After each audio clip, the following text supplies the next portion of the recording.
I have a question for you.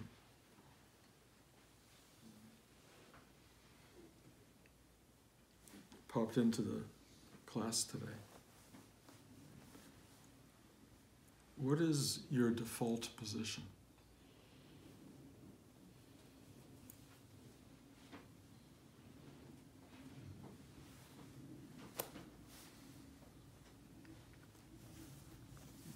You may not have an easy answer for that. You may not have an answer at all.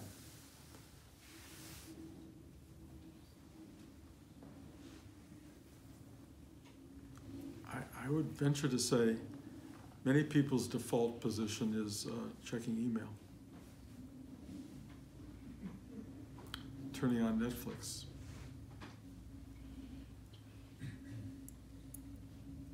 sitting with a cup of coffee, going for a walk.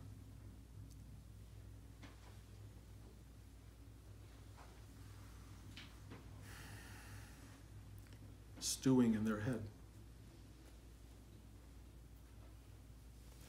Angry. Hopeful. Suffering. Why me?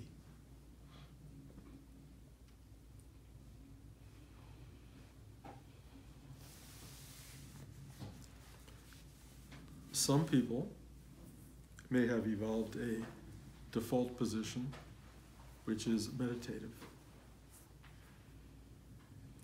which is essentially sitting for a period of time in quietude, stillness, silence. There's value to that.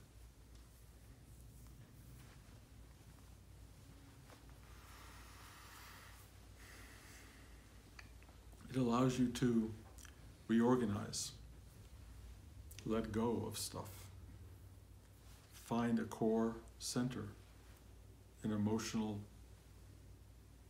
coherence.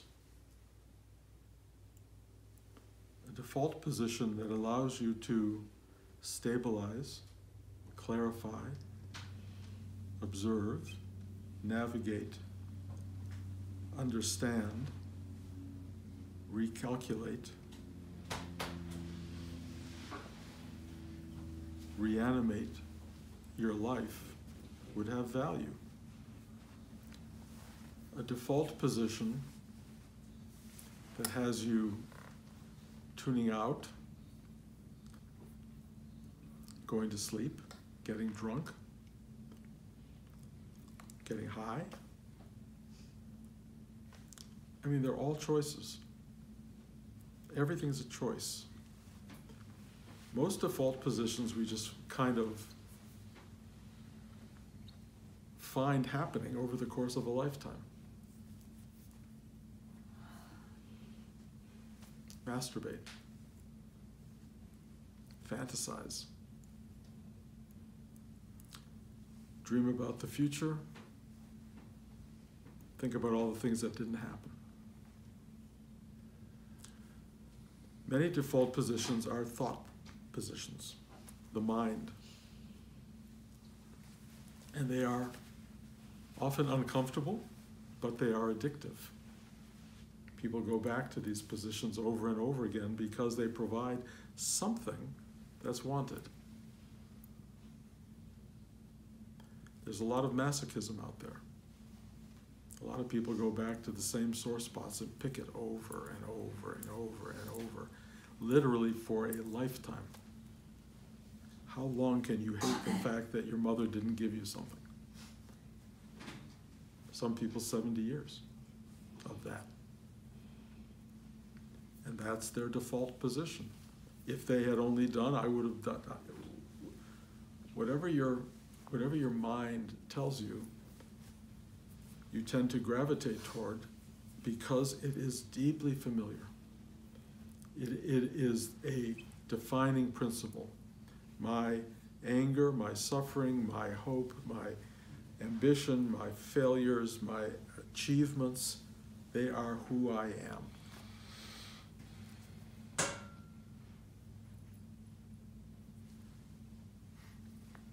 So what is yours? What do you return to? It's usually much subtler than what I'm describing. It's a kind of state of being or a state of mind rather than the content of mind. It's this idea that this is how I view the world. My default view of the world is through these two physical eyes that can only see from where I am. So if I'm sitting in this spot, that's the whole world. Some people begin to go beyond themselves and look back at who they are through other people's eyes. That's a big change in the default, to see yourself through someone else's eyes. Who knew? There are people who don't like you. There are people who are jealous of you. There are people who wish they could stop having a friendship with you. There are people who love you that you never knew. There are people who think you're the best thing that ever happened in the world and have never said a word. To see the world through those eyes means you have to change your default to allow yourself not to be stuck within the framework of your own physicality. You have to relax your being and allow it to waft out and turn around and see and feel. And when you're beginning to open up to the larger world, your emotional life is going to change dramatically, because you're going to see that humanity is what you are. That you are not your own journey, you are the human journey, or something greater than that. But as long as you live in the default of me and mine, and my mind and my desires and my fears and all my stuff, you stay confined in a very bizarrely comfortable state. It's not a state you may like, but it's known, it's familiar, and it's been there your whole life. Here's a terrible, terrible piece of information. All of that's going to get taken away. Sorry. Every bit of your default space is going to become absolutely annihilated. All of the comfort zone that you inhabit and that you adhere to on a day-to-day basis will be ultimately shattered.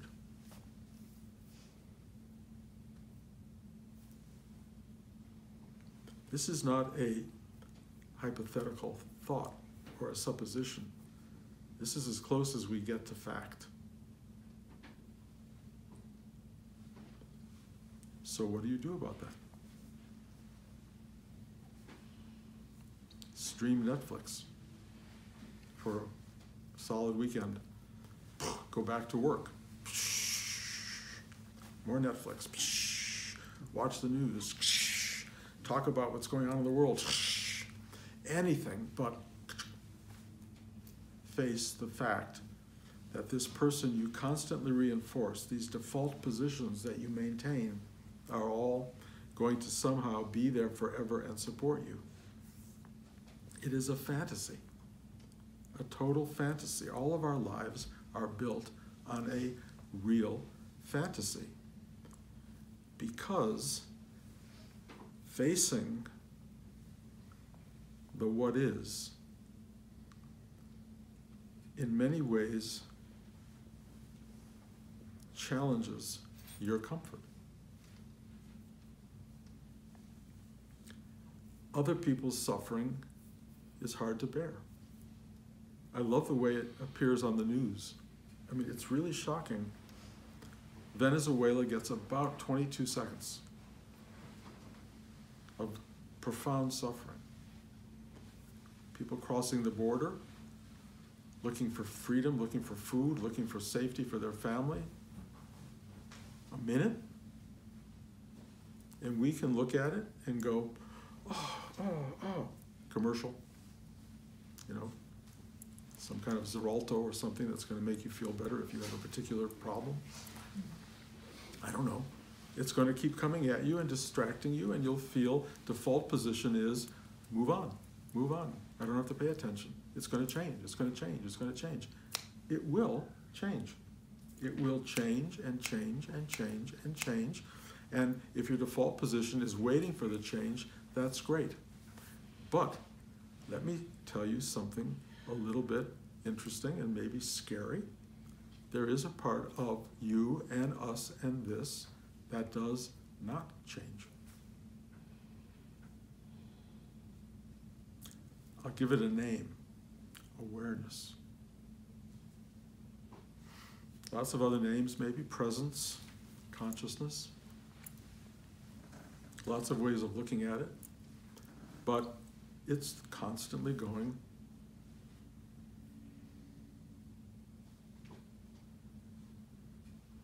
And it's watching your distraction. It's watching. And in a way it's going, when will it know that I'm watching? It doesn't care really, because it's watching whether you know it or not. But this thing is going on. And you don't know it. And it knows you completely. It knows you more than you want to be known. You know, everybody's afraid of their computer searches being known. This knows your computer searches. It knows everything about you. And in a way, it doesn't care. In a way, you might say it loves you. You can even say on some fundamental level, it is you. But you don't know that.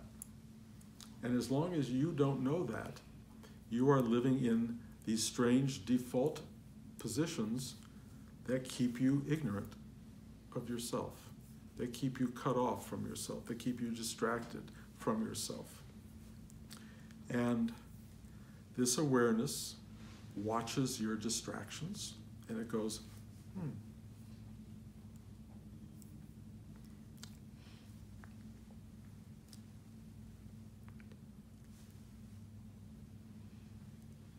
There is no judgment here, other than the judgment you bring upon yourself. A judgment that other people have helped you form about who you are, about how you measure up or don't measure up.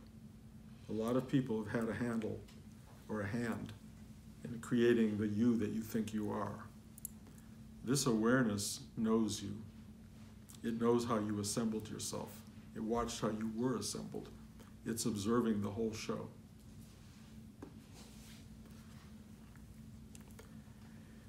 At some point, the biology and the physiology and the pure metaphysics of the world start to erode all of this stuff.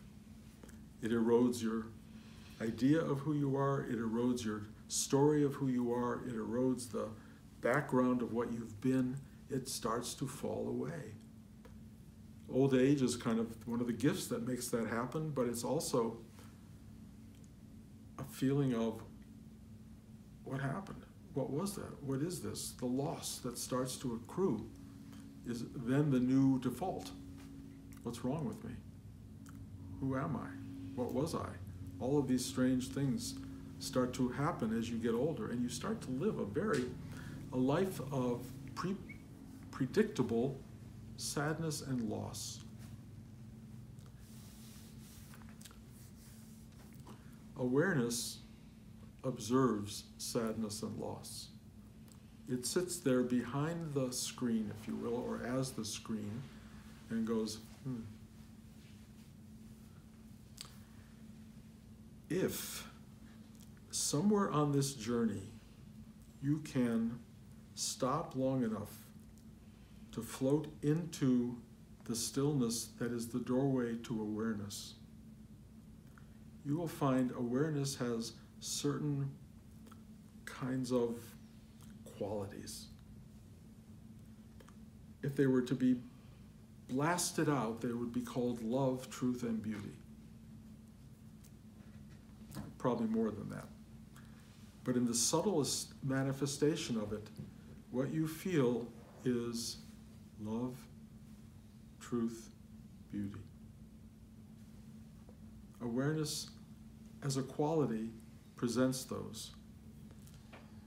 There's a part of you that for a while will experience those as ephemeral and poignant and remarkable, and then there will come a point where you will simply fade into that, and there will be nobody having those experiences. There will be nobody being aware. There will only be awareness. But the journey into that purity of awareness requires the letting go of, the burning away of, the elimination of the part that wants to experience it, that wants to live in it. It's human nature to want to live in it. That's why we're born. We manifest to be in touch with this thing. But then something starts to happen in life as you age where it is no longer home for you. It's no longer comforting for you. Your default positions start to fail you. And that is a big journey. If you have begun to find this great quietude of awareness in your life, before all this starts to happen, you will find something that I will refer to as purpose. It's purposeful. This fading away, this loss, this disintegration, this annihilation was always built into the equation, and watching it happen has a kind of revelatory brilliance. And there's a part of you, if you can go deep enough, that will go, Amen. Yes. Thank you.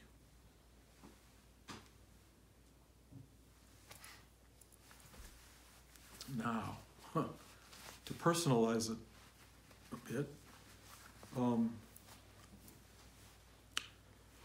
the last months I've been talking very personally about what's going on in my own life. And I'm going to share some of that just to give some idea of the fact that having a spiritual life for 50 years doesn't make it any easier. We sold the house this week, this house where you're sitting. This will no longer be our space. Going away. To a wonderful, wonderful couple. I only met the husband, but the wife, I'm told, is wonderful. They have a little 16-month-old son. This man was so open-hearted and in love with this space that whatever it is, the energy of this place will be supported by this person, by this family. It will be in good hands. And my response to this is such overwhelming sadness, grief, and joy. I would love to have graduated from grief and just go live in the moment. It's just happening. Things happen, life changes. I totally understand that. I am practiced in that. But I will tell you, I cannot escape this human experience of profound, overwhelming grief and suffering over leaving a space that has been so brilliantly put together by my wife and to some degree by me and my children. A space that accommodates and understands every nuance of our lives and makes them all possible. Every light switch is in the right place. Every carpet is in the right place. Everything works. This has been a wonderful 35-year body in which to live. The plantings outside, the beauty of it, the backyard, the whole thing. The big sales issue that everybody thought was going to be a problem was the train in the backyard. It goes through the back of our property. For those of you who don't know, there's an Amtrak and a local train that goes by. I told this man who has a 16-month-old son, I opened the door to the gate and I sit out on the train tracks, so I did with my granddaughter, with Talia, and my grandson Elijah. And we would sit there and wait for the train. And we would just wait for the conductor to blow the whistle and wave at us as he came by. We could spend hours doing that. This thing, which is a negative for so many people, became a huge positive for us. This house has trains going by, and it's wonderful. Rudy used to say, whenever a train goes by, take all of your crap and throw it on board and let it carry it away. And so whenever we would meditate and hear trains, all this stuff would go. So all the negatives of life can be transmuted into something else. All of those memories, all of the poignancy of this house has come at me in ways that are bigger than just a house. It is a kind of death. It is a kind of walking away from the familiar, the comfortable, the default space of my life into nothing that I know. Into nothing that I know. I mean, I'll be in another house somewhere. I know I will travel across country and do that. I know all that's coming, and I know when I arrive in the fullness thereof, which will be the new house and the new space and the new grounds and the new environment, it will start to come alive just the way this did. But one has to be willing, I think, as a human being, to take it on, to take on the suffering and the sadness and the grief, rather than find a way around it. I think by taking it on, it erodes and takes away all of the hidden parts of you that are prone to suffering and grief. It exposes them and you live with them. It's not to get rid of it, it's to just go, even this is part of the human experience. Even loss and grief of the most profound kind are part of it. You can drown yourself in all the things you drown yourself in, but trust me, this moving through, absorbing, allowing all of these experiences of the human journey seems to me to be fundamental to our passage. Look right at it. Feel it. My go-to thing is walking. I just go for a walk. When this thing hits me about how much I love my house, how much I love this space, how the kids grew up here, the grandchildren here, I mean, you know, all the stuff that the mind throws at you. When all that happens, I just go for a walk. The first third of the walk is noise, then it gets quiet. I'm now, a photographer, so I suddenly stumble upon really beautiful things in the street or in garbage cans or God knows what. And I stop to take a picture, and that stopping goes, oh, beauty, captured beauty. And then I pick up and walk more. By the end of my walk, total stillness, meditative stillness. And I am back to who I am. I walk into my home again. I say thank you. I don't feel the sadness. I don't feel the loss. I feel, okay, here I am. I am right in the present tense, loving where I am. There are so many approaches to dealing with loss, pain, suffering, real, imagined, projected, past tense. We all have to find our default positions. But I will tell you, the best default position is not your iPhone or your TV or going, 5 vodkas or whatever it is you've been choosing over the course of a lifetime. The best default is facing what's there. Moving through it. Go for a walk with it. Sit with it. Talk about it if you want. But don't run from what is. Do not run from what is ever. Go toward it. The power of life is not in avoidance. The power of life is in facing it. The power of life is sharing what's coming at you and saying yes to it. I had lunch with somebody yesterday who was saying that he felt he had not accomplished enough in life, and it really defined him. And I don't know how people get out of their own trouble spots, but I just needed to remind him that he was one of the best people I've ever known, that accomplishment is transitory, that you don't walk around with it. You know, I think he thinks if you win an Oscar, you carry it everywhere. You know, you just make sure that everybody knows. You walk in the room, hey, hi, how are you? I'm fine, yes. Oh yeah, I did win an Oscar, yeah. You know, I mean, I can only tell you that Oscar went on my nightstand when I came home from the Oscars, and it never moved. You don't have to parade you to anybody. This guy is such a good guy. His accomplishment was he lived a good life. He was a good friend. He loved people. He loved his children. He loved his wife. He continues to. I can't tell you what false expectations we set for ourselves, and therefore we can't find our way to that space that will re-embrace and reinforce us as people. I can only tell you that how you create a default position in life will be how you get through life.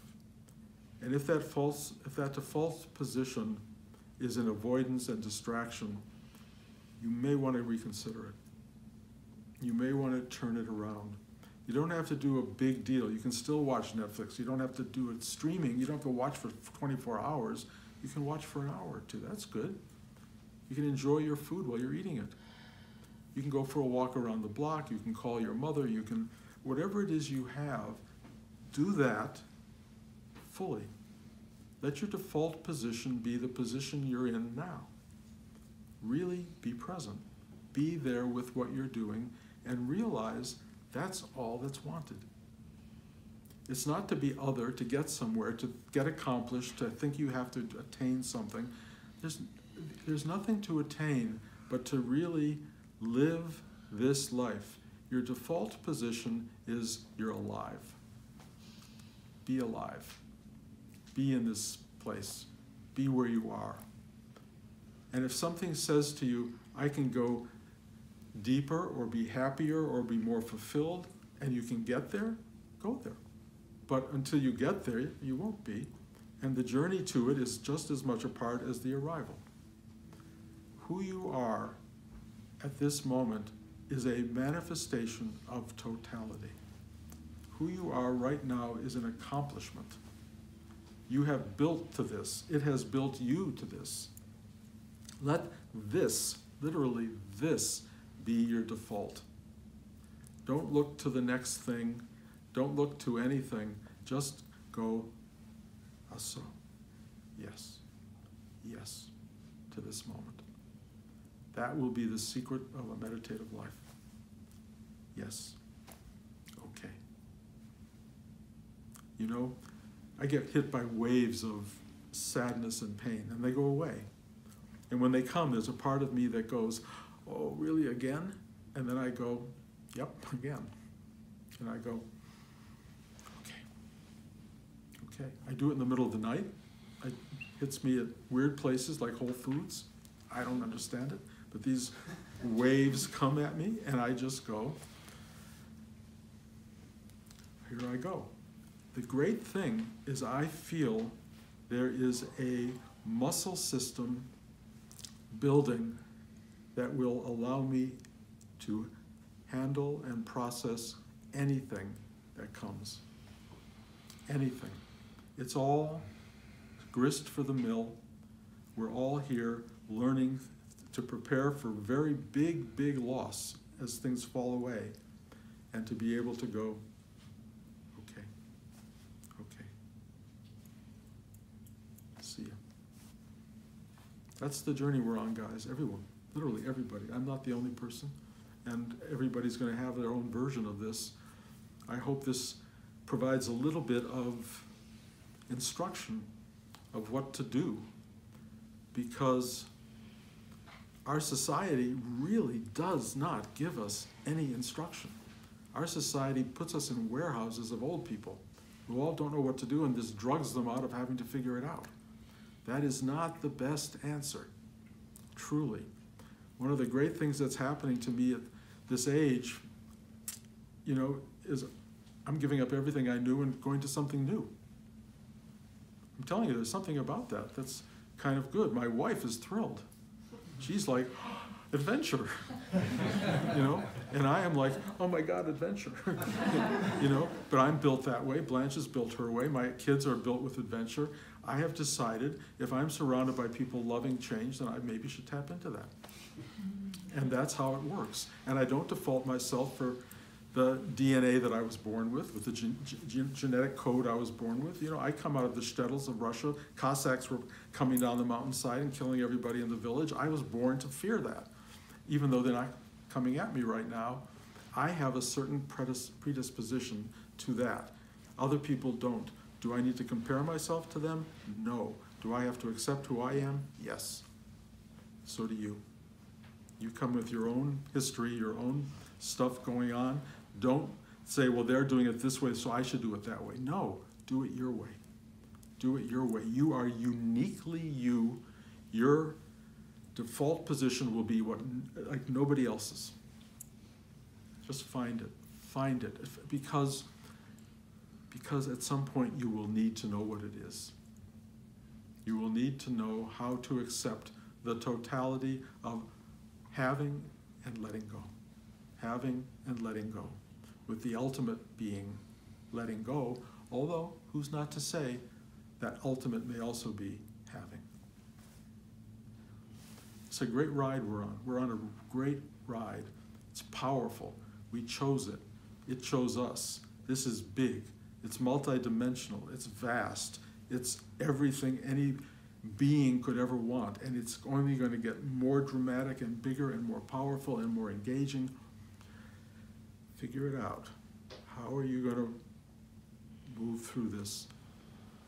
I will tell you, if you can get quiet, if you can open, if you can find a still point, if you can listen to the navigator inside, if you can feel the movement of uplifting energies that carry you to something with greater perspective, go for it.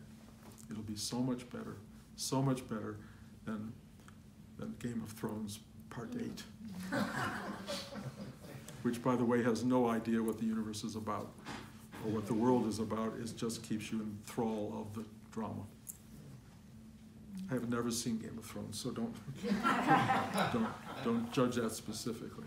Anyway, I really love you guys. I've only got a couple more classes here. I think I'll be back in April, end of May. They've given us, these wonderful people who are taking the house have given us as long as we need to leave, but that may mean the last time here will be the end of June, but I cannot promise that. All I can tell you is there will be fewer classes with me, there will still be classes with everybody else, and at some point we'll try to talk about what will happen when this house and this space is no longer available. I really don't have an answer for you yet. We may not get an answer, but I will try to let you know. Thank you for coming today. I know there probably are some questions, so let me ask, and we will carry this on the next couple of visits. Any questions? Should I talk about Shaktipat? Do you want to know? Well, you asked me about it. What Shaktipat? The transference of the Shakti energy from guru to student? Right. Yeah, you asked me to talk about that, and I said I would, and if you asked me in class, but just quickly, Shaktipat is something that comes through a particular tradition, I think, in India called Kashmir Shaivism, about which I've read very little. Shaktipat is something I witnessed Rudy doing very early on, in which he was looking at a student, and changes would happen. Energy transference would go from the teacher to the student. Is that unusual in human life? I can tell you, I've never been a beautiful woman, but if I was a beautiful woman walking down the street, I would feel every gaze that was coming at me, giving me energy, supporting me. All good-looking people, I think, have that. People who have deformities have that. Energy being transmitted, loving or not loving, critical or judgmental. Energies are transmitted by people to other people. Hand-holding is transmitting energy. A guru who has any sensitivity to this can be very subtle in how he or she is able to touch somebody in a particular way, or look at them, or say something in a particular way that sends an energy of whatever, upliftment, clarity, power, that can help change a dynamic in another person. And a teacher who has that and uses it lovingly and well will be able to help change lives. It can be used badly. You know, some people do things badly, but Shaktipat is a transference of energy from teacher to student. And in fact, it happens in every classroom in America and everywhere around the world. It's not done the way you're talking about with eye to eye or touch, you know, specific energy movement like that. That's a particular kind of Shaktipat. But if a teacher comes to you and puts their hands on your shoulders and is doing a great job, Shaktipat. That's transference of energy. It makes you feel good, feel accomplished. You know, but now in the Me Too generation, if a teacher comes and puts their hand on you, suddenly it's assault. You know, so it's hard to judge what exactly is what anymore.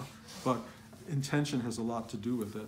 And a really good teacher, conscious teacher, is able to transmit knowledge, awareness, comfort, praise, concern to you, either in a physical setting like a classroom, or in a meditative setting where we work with eyes open.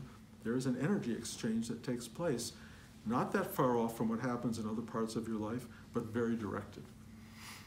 And if you have a certain attunement to it, you can be a very good transmitter of energy. You know, and some people do it well, and some people not as well. And if you don't do it well, you probably shouldn't do it. Getting there? Is that close to what you want to know about? Yes. Did Rudy actually talk about the giving of it, the ability to give it away? Like, who possesses that power as a teacher, a guru, and if you can own a right to it, if you have a right to it, I guess. It's interesting. I don't know that he ever actually said you could do it and you can't do it. Right. I never saw that happen. But he made teachers, and as he would make a teacher, which was an acknowledgement that you can teach, you either found your way to that or not. It's not for everybody. Some people don't do it that way. But in this class, because it's an eyes open, looking at somebody, exchange of energy, there is an exchange. The Shaktipat often is related to a hand movement or to, you know, mudra work. That's something very specific. But Shakti is energy given to someone else. And in the simplest of terms, it's love. It's all it is, love. Help. It has no return. Nothing comes back from it. It just is given. And it's not yours to give. You're just conduit. Okay? You're welcome. Anybody else? Okay, again, we'll send you a note when we're coming back. I don't want any new students at this point, so don't ask to bring new students because it's late in the game. And again, we'll figure out how this will all continue as we move forward. Thank you, guys.